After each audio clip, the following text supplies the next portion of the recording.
Awesome. Oh, Barry's waving. Hi, Barry.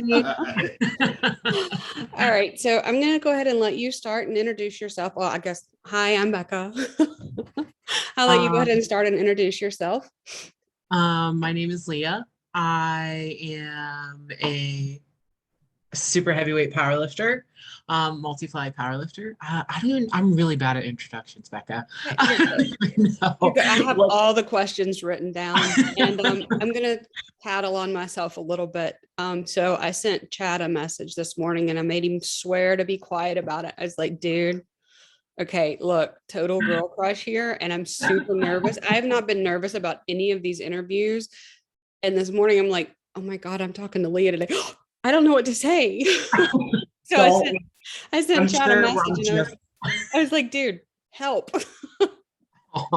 Yeah, no, I'm probably just as nervous. Like they know I'm like I want to do these interviews because I feel like they need to be done. Like we need to talk about things. So hopefully we can inspire other women and other men, even men, to want to like pursue powerlifting if it's something that they're interested in. But also like I always get so nervous to talk about myself and like do these interviews as well. So trust me, we're on the same page. Well, okay, so we'll just do it together then. We'll figure it out as we go. Perfect. So I guess let's just start a little bit with your background, what you do in your daily life when you're not lifting. Yeah, so I work in healthcare. Right now I work for a gastroenterology group. So your gut and butt doctors, as my friends like to say. I used to work in the hospital in the ER at nights. It's just the hospital is just, it was brutal. The night shifts, the 12-hour shifts, especially in the ER. So eventually I kind of transitioned to do a private practice and I get those like 9 to 5 hours, which is also really nice for training. But really like, aside from that, that's what I do. Just work and train, I guess. Awesome. So we'll have to talk more about that gastroenterology later, but after we're done recording. That's actually why I have my PICC line now, is because my esophagus and my stomach don't work, and put that out. You told me you have like gastric emptying issues or gastroparesis, or I actually have achalasia and gastroparesis. So to have both is apparently extremely uncommon. So, well, Bekah, you are an uncommon lady. Apparently, yeah. Not always in the way I like to be, though. Anyway, so let's get into the powerlifting stuff. Most men grew up, and I've asked everybody this question, watching World's Strongest Man on TV, things like that. There were magazines on every news shelf, I mean, men could find strongman stuff anywhere they went. That's where they were introduced to it. When was that moment for you? When did you decide that you wanted to be strong? And who was your initial inspiration? Yeah, I mean, so I knew all of my life that I was always strong. Like growing up on a farm, doing that farm work. I remember I mentioned in another interview the other day, like I remember being like 6 or 7 years old, throwing 50-pound feed bags over my shoulder to carry them into the barn. And I was always pulled to do like the heavy, dirty work with my dad whenever it came to like doing stuff around the farm. But I always had an interest in lifting weights. I knew I was strong. I became a thrower in track and field. So I started lifting weights around then. But when I went to college, just kind of like fell off, party scene, wanted to have fun with my friends. And it was when I was in nursing school, after I got my first degree, I decided to go back to nursing school. I was doing like group fitness courses for people. I was lifting, but more so just in an athletic type of way. And it was actually Chad is one of them, and another guy, Krishan Gilmore, two of these guys that are like my friends, that, they were kind of working out. They introduced me to powerlifting and they're like, you could be really good at this. And I was like, and this was like 2015, 2016. I was like, you know what? I think I could be really good at this. You are. I was like, and it's fun because it's just like having that sports background and having that structure of going to practices all the time, having a competitive side where I kind of get to, you know, be able to compete even if it's just like, myself or with other people. Like, it's just, whenever I did my first meet in 2016, it was raw meat. And after that, I remember coming into the gym like a week later after the meet, and I was like, I want to be the biggest squatter ever. And my friend, I have a friend, he was just like, so do it. I was like, okay. But it just kind of started, with a couple of guys in the gym, Krishan and Chad. They taught me some things, and then eventually I got a coach. I wasn't at Sweatshop, Laura's gym initially, but I eventually transitioned there whenever I was, getting into gear, and then just kind of went from there. So you actually just answered quite a few of my questions. No, that's good. Sorry. That's awesome. No, that's what we want to know. Right now, so you've been competing, you said since your first competition was in 2016. So Yeah, roughly 5 years. Oh, wow. September 11th, 2016. My first total raw was, I think it was after maybe 6 months of, like conjugate style training. My first raw total was 937 pounds. I always said, we always like make a joke, but like we'd love, like me and a couple of the other girls, like we'd love to be able to squat like our first total someday. And I was like, I'm gonna try and squat my first total. Well, okay, on September 11th, you came damn close to it. What were you, 12 pounds away? I realized that, like literally last week, I was not very far. You're 12 pounds away from that first total. That's crazy. And your first one was raw. When was your first equipped meet? April of 2019. So I did about 2 years of raw, and then I took a year to really try and learn the gear. Still don't know everything about it. I mean, every day is a learning experience. Yeah, it's ever evolving too. Yeah. Yeah, especially in a bench shirt. Yeah. We'll venture off that road later if you want. Yeah. But it took a year, got my first total in 2019 at the women's pro-am, and then just kind of been like doing my thing from there. I think I've done a total of 5 meets in that time. So quite, I mean, and not a lot, but still kind of like dipping my toes in the water and seeing what else is out there.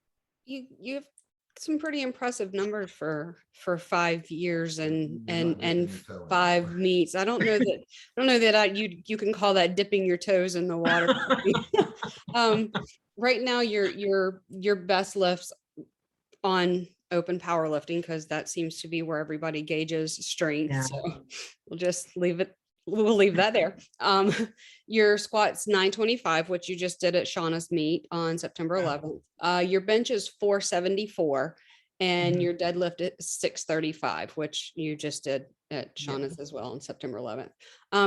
What are some of your, other than wanting to squat your first total, what are some of your goals? I think Bekah was always just an inspiration, and she's had those records since, I don't know, 2003, 2005. So I mean, my goals are to work towards that total. That's trying to figure out who's talking. Hi. Looked around the corner and he's like, oh, okay, there's not really anybody here. There's no one here. Sorry. Okay. So all-time world record total is something I'm working towards. Deadlift as well. I mean, bench is a little bit harder for me. So, I've been trying to chase a 500 pound bench for a couple of years. So that would be nice to finally have. And I think, something that was kind of put into my head not too long ago was to squat 1,000 pounds. And I think I can do that. I think so just start chipping away at those all-time world record goals. I talk to Bekah. She's so supportive. She's so nice about it. It's just like, she is. And it's just like, all of the pioneer women really are so great and so kind. And I think they're so excited to see this younger, like these, because like women's powerlifting is thriving right now. Yes. Like the way we are progressing in strength at like the speed that we are progressing, so I guess you could probably say social media is part of the reason for that. Because more people see people lifting and they're like, let's do this. Like, I want to do this. So you And have more women in the yeah, and sport. you see women see it and they're like, oh wait, hey, I'm strong. There's something I can do with this strength. Yeah. Yeah. You know, and for like me, and this is something I usually don't talk about, is like I'm 5'11", like 300 pounds. Like I was always a bigger girl, growing up. I remember being 5'11" in seventh grade. I remember even when I was running, playing soccer, basketball, I was still weighing 230 pounds. So just not a small lady. Right. And it's like to be a part of something where, in society, like I'm looked at as like, oh, like who is this person? But to be a part of something where it's like your body, people like appreciate all the hard work that you're putting in, and they're like, it's somewhere that you fit in, and you can show what your body's capable of. For a horrible way to put it, but somewhere where it's socially acceptable. Like I Yeah, think that is the way to put it. But I mean, crazy. it doesn't matter how big or how small, it's accepted in our sport. Yeah, yeah, exactly. And it's just like whenever I walk into a powerlifting meet, I'm not stared at because of, like I'm stared at the grocery store. I'm stared at because it's just like, yo, you look jacked. I'm like, thank you. The only people Thank staring you. at you are the people like me who are going, oh, Leah's here. No, I'm the one but over there going, okay, I'm not going to bug her because she's here to do a job. But when she's done, I want to go meet her. yeah, I tell like it literally anyone can come up and talk to me at a meet just as long as it's like before squats we can say hi, but if you want to have a conversation, like wait until after squats because I got to get those nervous Yeah, no, out. I see so many people when we go places like the Arnold or even just like I mean even the meet Rob and I did in July. Yeah, There were a lot of big name people there, and people are coming in, they're like, oh, can I take a picture with them? Like, these people are here to work. Like, I understand that y'all think we're just here for fun, and it is fun, but these people are about to have 1,000 pounds on their back. Don't. yeah, So yeah, yeah, yeah, no, that's we were at, was it Baddest Venture with Tony? Yeah, at Baddest Venture. Barry was just kind of standing next to Tony Carlino, and I don't remember the entire conversation, but Barry was asking him if he needed anything, if he needed any help or anything like that. And Tony was just kind of taken aback that it was like, wow, you're not like molesting me, for a lack of better words. And there's like, dude, you have a job to do. Like we can talk later. You're here to do a job. And Tony was like, I appreciate that, because a lot of people don't, they get sparkles in their, starstruck. They see somebody who they've been watching on social media for a long time. So that's, and I think as a meet director, I kind of get that starstruck feeling out at weigh-ins. I kind of get to see everybody at weigh-ins. I'm like, woohoo, yay. Yeah. So, I mean, trust me, I get it too. I'm just like, oh my gosh, like I watched them. I've never met them. I wonder if they know who I am. I'm going to go introduce myself. Right. Yeah. So when we were in PA in July, Barry stepped off the elevator, and apparently Shauna was standing on the other side of the elevator, and he was just a mess, like he couldn't even speak. And I'm like, then he got back to our room, and she's in because she was coming up to our room to meet me and to sit and talk and everything. He got back to the room, and she's standing in our room, and he was like, he was just, I was like, I'm sorry, honey, I probably should have told you Shauna was headed up to the room. Oops, sorry. But yeah, no, it's and if you're not in the sport, then I guess you may not understand it. But for us, yeah, I mean, these are star people, these are big names. Yeah, absolutely. That's how I was in PA. I was like, oh, that's Leah. I remember you were just the sweetest person working that table, and you were so patient with everyone yelling at you, like lifters alike. Not everyone yelling at me. I wasn't patient You know with what I mean? everyone yelling at me. Well, I feel like anytime anybody has to work a table, it's overwhelming because you have people coming at you, like yelling numbers that you're trying to put in, and then trying to make sure that it was all everything is in order. So I'm like, that's a hard job. And you were just so patient and so nice about it. You didn't yell at anyone when you probably could have yelled back. Well, thank you you. did a really good job. Thank you. I certainly love doing it. It's probably my favorite thing to do. So do you have a favorite or a most memorable meet? Definitely the pro-am the women's pro-am this past spring. So April 2021. That was whenever I first broke the world record, the squat record at 860. It was 854 and I broke it with 860 on my second attempt. That was like my first long-term powerlifting goal. Like I said, I was like, I want to be the biggest squat ever. And then over this past year, we had like a friend and like training partner pass away. So it was just a very emotional meet for me. And it was just literally like whenever I got the 3 white lights, I was just like, it was like one of the best moments of my life. Like, yes, I had been working for this for so long, like emotionally, mentally, physically, a lot was poured into that meet prep for that squat. And it was just like, when it all came together, I was like, yes, like this is it. Awesome. And it was just so fun. The entire week, that entire weekend, because it's just a Saturday and Sunday, a weekend of just women lifting weights together, supporting one another. And then men are there supporting the women too, because they're like, I don't know how many men say they're like, women's powerlifting is way cooler than men's powerlifting. And I'm like, I know. Yeah, that's like with women, like it doesn't matter what it doesn't matter what your politics are, what your religion is. It doesn't matter if you're a wife and a mom or a college student, or it doesn't, like when we get together in a room as lifters, it's like, all right, you got this. Oh, you're going to beat my record. Sweet. Get out there and do it. We just want to see everybody succeed. Yeah. And it's not like this everywhere, but I remember when my second meet, I did a men and women's meet, so I was in the flight with the guys. And the warm-up area was just like, guys are just different. Girls are like, oh no, it's your turn, and then your turn, and then you can go, and then I can go.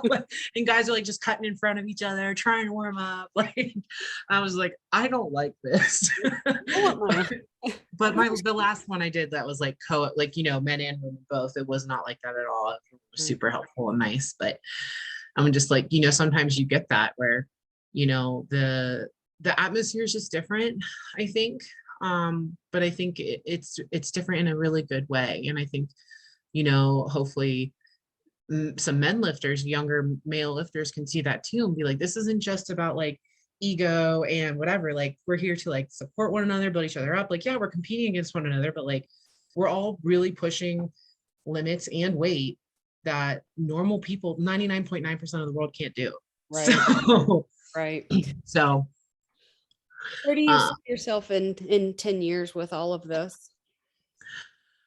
I think that once I achieve some of my goals that I have in powerlifting, I might just be done with it. I think that, at least competing, I hope to do I have a project with some girls that I'm hoping we'll get the ball rolling soon. We'll start talking about that soon.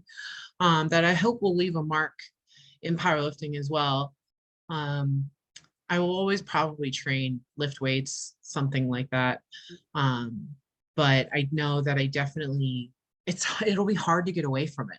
Yeah. Like somehow I will probably find a way to be a part of it, but it's just like, the people are just so good in powerlifting, especially equipped lifting. It's just like, it's going to be hard to get away. Because I met so many amazing people in just the short amount of time that I've been doing it. And I do have like this heart for it. Like, I want to see women succeed. And then like, I want to like, of course, like I want to like push numbers, that no woman has ever done before, but like, if there's another woman out there that could do that too, and like, you know, we can go head to head, I'm all about it. That's awesome. So yeah, so you know, it's hard to say, but I think, you know, give me a few more years, a few more goals, you know, records under my belt, and then maybe reevaluate from there. But yeah. Just become a meet director. Yeah, I mean, I think I'm gonna get my APF chair, or like so I can judge meets, which I think would be total like a lot of fun. And then yeah, like something along those lines. I told Laura, strongman sounds kind of fun, but I know that's gonna take a toll on my body. And that's learning a lot of movements and like new movements and stuff, because I don't know how to like clean and press a log or whatever they do. Right. Yeah. Or pick up a stone. Like I don't know how to do that. Like I'm sure I can learn. But I mean, strongman does sound fun and it looks fun. But it's kind of up in the air. Who are some of your favorite power lifters, both male and female, and who in the sport inspires you? Male. I mean, I remember watching Chuck Vogelpohl videos on YouTube when I first started. Like when I met him, I definitely fangirled, and he gave me a hug. I'm like, Chuck just gave me a hug, and he was smiling. And I was like, Chuck is smiling and giving me a hug.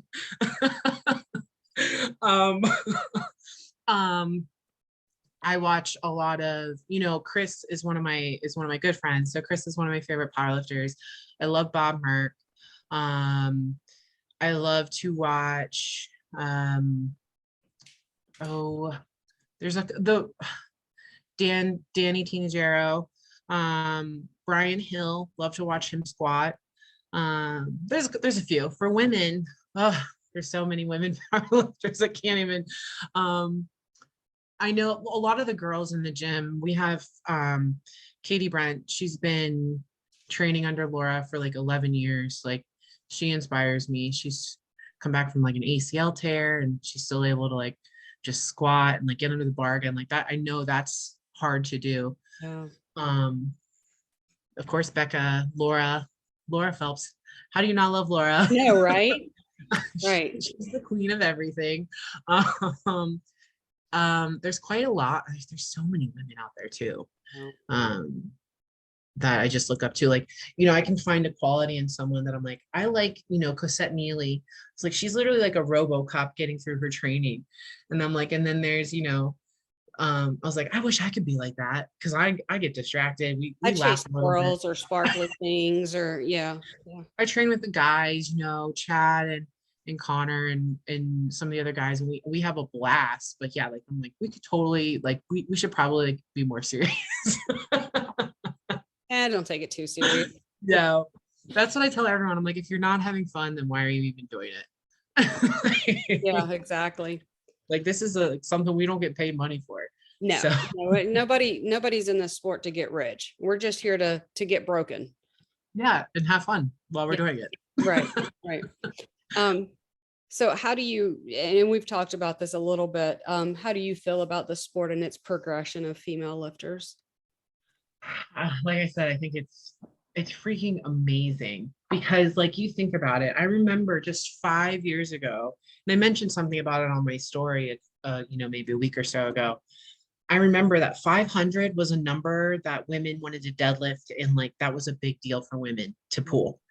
Now it's like you see so many like 200 plus some women pulling 500, and you have like 12 or so women pulling 6. And it's just like now women, it's like the speed that we are just progressing, like strength wise, is just unreal. And I think a lot of factors go into that. Yeah. I think that women are, whenever we take up something like this, like we're doing it for a reason and we want to be good at it. So we listen, we're coachable, you know, just stuff like that. I love the way it's going. I think that it can be better for women, but the way that it is going for right like now, and like more women that we're seeing coming into the sport, I'm like, this is freaking awesome. Yeah. Yeah. This is awesome. We were like we kind of talked about it before. It's just like we were taught to be like skinny and feminine and dainty. And I'm like, we can be skinny and dainty and feminine and still be strong and like, Yeah, I think that's one of the things with these interviews that have been really, it's been hard for me because like I obviously I can't train at all right now. So, with being sick and losing weight and not being able to get out to the gym, like that's been a real struggle for me. So these interviews have been like a big help for me. I'm like, oh, there's still people doing it. It's okay, like Yeah. Yeah. I so. mean, your health always comes first. Your health, your family, all of that always comes first. Like powerlifting, like we said, is just this hobby that we choose to do and occupy our time with. Like, Yeah, but I'll tell you what, in this house, it is our family. Like it is our life. Like all three of our kids do it. My daughter runs the meets with me, runs the table with me, and both of our boys, we have I one love that. a track, like he's all about track, but our other son competes and like I that. love that. Yeah, it's absolutely our lifestyle. So It's awesome. It's awesome. I love that. um so what are some of your hobbies outside of the gym or some fun facts about you that we don't know? Um, Hobbies. I like to hike, camp, fish, do all of that stuff outdoors. I like to cook and bake. So, I mean, I don't usually eat some of the stuff that I bake. I'll take it to work if I do. They keep bothering me to bake them a cheesecake. I'm like, no, cheesecake is way too good. Like, I will want to eat that. It's a lot of time and effort in cheesecake to not eat it. I know, and I know. I'm like, I'm not just gonna give that away. I'm the Uh, same. just like reading and stuff like that. I enjoy sports, football, basketball, baseball, hockey. I'm always following, playing fantasy leagues and stuff like that. I don't think a lot of people know that about me. And I'm really into music as well. I'm actually this stays between us. Well, now the Not whole now. I'm actually thinking I used to play cello growing up. So I think I'm gonna like get back into taking some cello lessons Oh, that's in awesome. 2022. Yeah, yeah, just to like, get back into that more musical creative side. So yeah. So something that I'm certain 99% of the population doesn't know. When you were young, you actually broke your back in a four-wheeler accident. I did. I did. I was 18 and I had an ATV accident. I fell probably 13 feet and had like a L3, L4, so lumbar spine compression fracture. That was definitely scary. Definitely a one of those lessons that you learn as a kid, like, okay, I'm not invincible. I should actually probably, not be flying around on this thing going however fast it can go, like, stuff like that. But Not supposed to push the throttle all the way down. well, yeah, yeah. So that actually, yeah, that was crazy. I remember like waking up. I fell into like a creek bed, and I remember waking up. I'm like, oh my gosh, I knew I couldn't move. I'm like, can I feel my legs? Can I move my legs? That was the first thing I was so worried about. But that was definitely a very scary experience, to have to deal with that. Now I feel like my low back is probably one of the stronger things that I have. Still some mobility issues from not quite doing rehab on it well, but figuring it out. So I was going to ask if you had any issues. I mean, clearly it doesn't affect your squat very much, but I was actually for this meet prep I was actually dealing with some SI joint glute issues.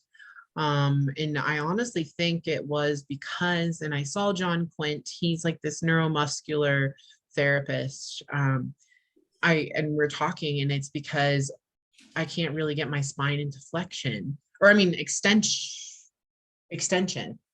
So like like we would do when we arch for bench. Mhm. So I can't really get into an extension, like my spine doesn't want to do that.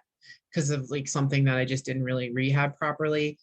So just trying, I do it like, I go see the people I'm supposed to see, like massage therapists, doctors, physical therapists. Like I do the work that I have to do to try and make things better. But you know, when you have that type of weight on your back, you have to.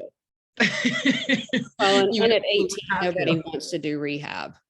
Oh no, and I did not want to. I was 18, you know, I just graduated high school. Right. Nobody's No, going to I physical get it. therapy. I'll be So, fine. I can feel my legs. I'll be fine. yeah, like I can go out and I can run. It's fine. It's not a big deal. Right. So a little, I would say a little birdie, but it was actually a little birdette. A little birdette. I like that. Told me you have something very cool planned with some tiger shirts I saw you wearing. Without giving too much away, would you like to expand on that a little bit? Yeah. You know, it's still in the works, but recently I had a bunch of women, you know, after I made a little bit of some noise on social media. It was not my intention, but it just kind of happened. Um, That's why I said you're the reason these interviews started. Just saying. You're making me blush. um, but I've had like a ton of women, and more so that have been in the sport longer than I have reached out to me, and they'll be like, you would not believe, you know, the stories that I was hearing from these women from, you know, not getting best lifter awards because there aren't enough women in the meet so for you to be like the best lifter, or the, you know, pay up money meets where you can win some money where they'll do the middleweight men and heavyweight men could win one pot, and then you have lightweight men versus women to win another pot. And it's just like, why wouldn't women just have their own pot at that point? Yeah. Just like stuff like that. But also with those t-shirts, and some sales and stuff, our goal is just to help women be able to help women experience things that they may not be able to experience before via like a scholarship or a sponsorship or something. You know, whether it's a meet, traveling, paying for a meet that they wouldn't be able to do before to compete, you know, strength clinics and stuff like that. Eventually that's what we hope for it to become. And then meanwhile, like talking to some meet directors and federations and stuff like that, saying, hey, like, are you guys on board with this? Like, you know, women deserve to have the same treatment, accolades, whatever, as men, you know. Yes. So just meanwhile trying to reach out to these directors. That's why I kind of asked them, like, hey, Yeah. No, yeah. I need a list of all the directors that you have. Yeah. So, and I can tell you that from our vantage point as CFH Powerlifting, we are absolutely like, that's one of our non-negotiables is, you know, the men's and the women's are equal. The pots, whatever it may be, it's equal across the board. Like you know, I don't care. The other meet director that I told you about, I'm not going to say any names just because I haven't heard back yet, but they're the same way. When her husband heard what had, you know, everything that had transpired, he actually personally called me and was like asking me, because he, you know, he just said, he's like, that's not okay. So they're the same way that we are, you know, equal across the board. Men and women are treated the same. Pots should be the same, awards, prizes. Yeah. Even if that means that the pot for the men is smaller, then, you know, however you have to distribute it to make it even across the board. Yeah, like if you've got $10,000 and you need to split it evenly, if a man has to get less, a man has to get less, you know. So, you know, you do 3,000, 2,000, 1,000, you know, or well, I guess you'd have 12,000 then. But either way, yeah, as CFH, that's one of our non-negotiables. Like if it's not going to be even, then we'll just. Yeah, I mean, you know, Allison, she knows a little bit more about it, and some of the other girls, like older veteran girls that I've talked to, you know, have experienced more than I have. I've been lucky enough to not experience anything like that yet, but it's just like, for the stories that I've been hearing, you know, and it happens a lot. It doesn't happen as much or often. I mean, it happens everywhere, but I feel like a lot of the stories are coming from like the raw side of things. You hear a lot of it coming from like Raw, like USAPL or whatever. Right. And I'm just like, it just blows my mind because it's almost 2022 and women are still not receiving the same accolades as men in some of these meets. And like they're competing against men in Right. these meets for these prizes. And it's just like Yeah. like At like our what are we doing? at our meet in July, and I said this to I think when Rayanne and I were talking, I actually, I called Rob at like midnight on Friday night, because I was putting flights together and everything like that. And I actually had enough women to make a female only flight. Like I was so excited that we had that many women sign up and show up to weigh-ins and everything like that. Like, dude, like flight A, we can do straight when we have enough women to have their own flight. And he's like, F yeah, so Right. like, so both days for full power and for bench only, we were able to make a women's only flight. And like, it was so exciting that, hey, the stage is yours. Like, this is your stage. And it had nothing to do with, competing with the men or anything like that. Because I mean, all those people compete together all the time, Yeah, for the absolutely. most I part. mean, I love sharing flights with men. Like, Yeah. I mean, you know what I mean? Like, and we have, Anna and Bob Merck, I mean, they were training partners. So for them to compete yeah, together would have been no big deal. But for them to be able to have their own separate flight was really yeah. cool to me, was really exciting to me. And I might be biased, but I feel like anytime I go to a meet or whatever, and there's a women's day, that the women's day is just so much like the atmosphere is different. It's just like electrifying. The girls are more, it's not so much about, and I'm not saying this is for all men, but you kind of remove a little bit of the ego and they're just there to do business and go to work, Right. like not cause a scene. And they're having a blast and supporting each other while doing it. And that's when I'm like, yeah, like women's powerlifting is freaking awesome. Yeah, it's like I Like, said earlier, it doesn't matter what your politics are in life in general. Like when you're ready yeah, to lift it, it's it's yeah, it's like it's like going to the bar with your girlfriends. Like it's just giggly and fun. It doesn't matter how much it you lift is. that day. It is. And it's just like, and we're all, our hearts are like going out for every single lifter, whether, like for me, someone could have done me wrong or whatever, but it's just like, I'm going to support them regardless because it's just like they're doing, I know the courage that it takes to get under the bar to do that. Yeah. And like, I support that. So, Rayanne posted on my thing in CFH just a little bit ago, the hashtag chasing Leah. And she said, but not me because I don't like to squat or deadlift. But that's the kind of atmosphere that we have, it's like, yeah, but not me. I'm but not not me because I'm not doing that. Yeah, she's funny. She's a bench queen. She is a bench queen. Yeah. She's so sweet. Like I said before, all of those women are just so sweet. They're so supportive. Shauna, Rayanne, Bekah, Laura, like all of the Amy, like just all of the pioneer women that I've met. I was just like, they're just great. So Yeah. much fun. Yeah. Yeah. And I think they're excited about this new generation of women too. I think that they're very excited for it. They seem very supportive about all of these up and coming strong women. And it's just like, I love that.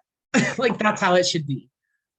It's really exciting. And the more I get to do these interviews, the more I see the support from from the veteran ladies and the newer generation. Like it's Yeah, there's a bonding there. absolutely. That's Absolutely. it's And I amazing. think it's just like because we are, breaking through glass ceilings, we're pushing boundaries, um, defying societal norms or whatever you want to say. Right. People question me, like my family, they did not understand what I was doing for the longest time. They did not understand. And now that I'm like getting more and more into it, they're like, okay, like my dad's like, why do you want to do this? Now my dad's like, so he's like, this is awesome. I'm so proud of you. Like, oh, you know what I mean? It's hard for people to really wrap their head around like what actual like powerlifting is until they get to experience it. Awesome. So yeah. So any advice that you have to female lifters or younger lifters in general? That's a very good question. I would say, just remember to always have fun, because like whenever the gym stops becoming fun, then like what's the point, you know? Like, so, and to make sure you're enjoying yourself. Never ever compare yourself to anybody else that you see on social media, because your journey is your own.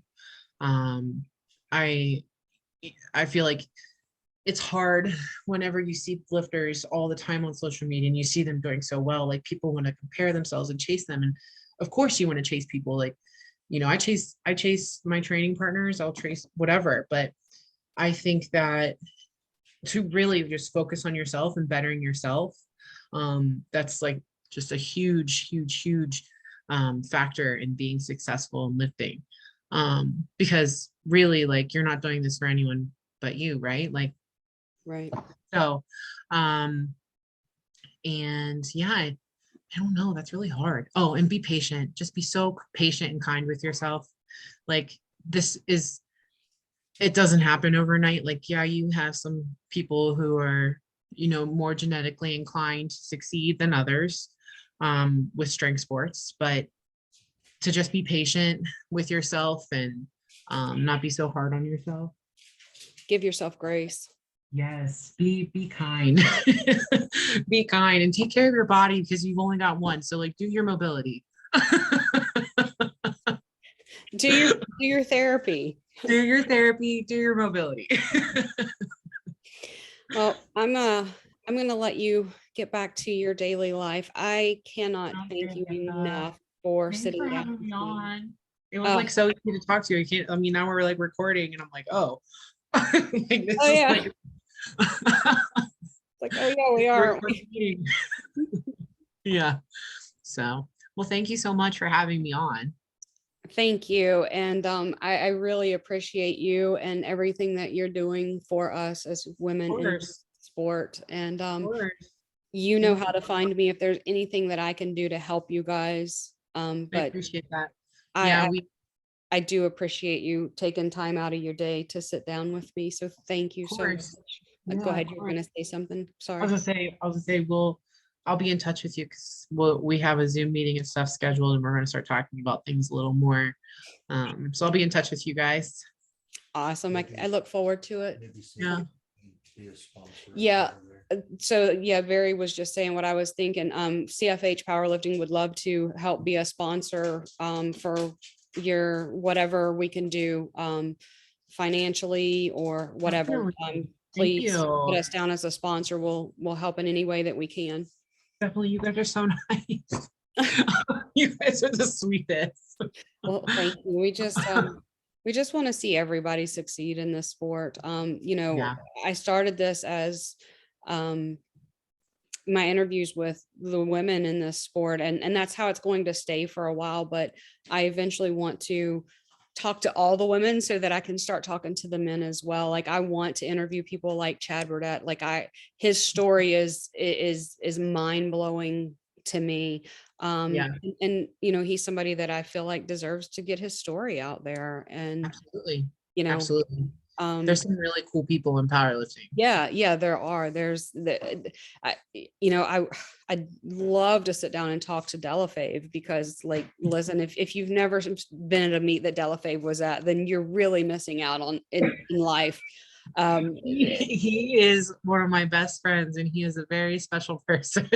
He's special. But he has You such called a him good, special. he has such a good heart. He does. Like, I feel like people miss that about him. It's just like, this guy has literally the biggest heart and Oh would do yeah. anything for anyone. He's amazing. There was Yeah. a video of him at a meet, and he's just standing in the corner. He's in his suit, straps down, and he's just dancing to the Humpty dance. And I'm like, yes, That's Delafave. Like if you just meet him, you don't know him, but that video, like that's Delafave, you know. Oh yeah. But Yeah, that's him for sure. yeah, but thank you for helping me get these interviews off the ground. I really I couldn't have done it without the push from you and Allison, specifically you and Allison putting me in touch with you, and I appreciate you guys a lot. Of course. Of Thank course. you. Thank you. All right, let me know if there's anything that you need, and again, thanks for taking time out of Appreciate your you guys. day. Thanks. You're welcome. We're here for you anytime. Awesome. Bye, Barry. Bye. He said bye. You guys. I'll talk to you soon.